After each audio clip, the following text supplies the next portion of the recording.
সূর্যের মতো দীপ্তমান হতে হলে প্রথমে তোমাকে সূর্যের মতোই পুড়তে হবে। স্বপ্ন সেটা নয় যেটা মানুষ ঘুমিয়ে দেখে, স্বপ্ন সেটাই যেটা পূরণের প্রত্যাশা মানুষকে ঘুমোতে দেয় না।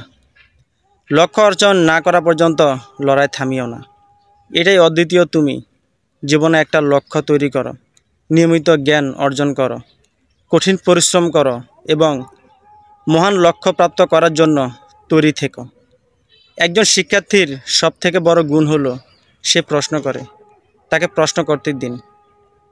যদি আমরা স্বাধীন না হয় তবে কেউ আমাদের সম্মান করবে না। আমরা কি এটা জানি না যে আত্মসম্মান আত্মনির্ভরতার সাথে আসে? ঈশ্বর আমাদের সৃষ্টিকর্তা আমাদের মস্তিষ্ক এবং ব্যক্তিত্ব অপরিসীম ক্ষমতা এবং শক্তি দিয়েছেন। ঈশ্বরের প্রার্থনা আমাদের সেই শক্তি বিকশিত করতে সাহায্য করবে।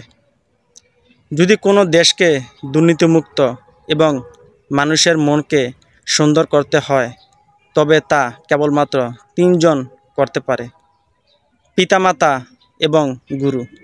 যখন একটি শিশুর বয়স 15, 16 বা 17 হয় তখন সে ঠিক করে বড় হয়ে একজন ডাক্তার, একজন ইঞ্জিনিয়ার, একজন রাজনীতিবিদ হবে অথবা চাঁদ বা মঙ্গল গ্রহে যাবে। এই সময়ে স্বপ্ন দেখতে শুরু করে এবং এই সময়টায় তাদেরকে গঠন করার প্রকৃত সময়। আপনি তাদেরকে তাদের স্বপ্ন বাস্তবায়িত করতে সাহায্য করতে পারবেন। যখন আমরা কোনো সমস্যার মোকাবিলা, তখন আমরা আমাদের সাহস এবং আমাদের মধ্যে লুকিয়ে থাকা অফুরন্ত শক্তিকে খুঁজে পাই। অসফল হলে আমরা ভাবি সমস্ত সুযোগ সুবিধা আমাদের কাছে ছিল, আমাদেরকে কেবল তা খুঁজে বার করার প্রয়োজন ছিল। শ্রেষ্ঠত্ব একটি বুদ্ধিমান প্রক্রিয়া। শ্রেষ্ঠত্ব একটি চলমান প্রক্রিয়া, কোনো দুর্ঘটনার নয়।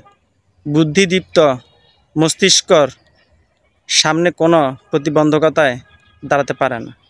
প্রকৃত শিক্ষা একজন মানুষের গৌরব বৃদ্ধি করে এবং আত্মসম্মান বাড়ায়।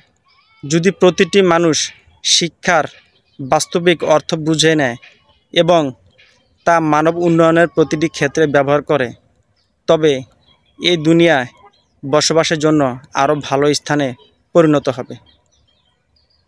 মানুষের কখনো কখনো কঠিন পরিস্থিতির সম্মুখীন হওয়া উচিত, কারণ তা সফলতার আনন্দ নেবার জন্য জরুরি। আমরা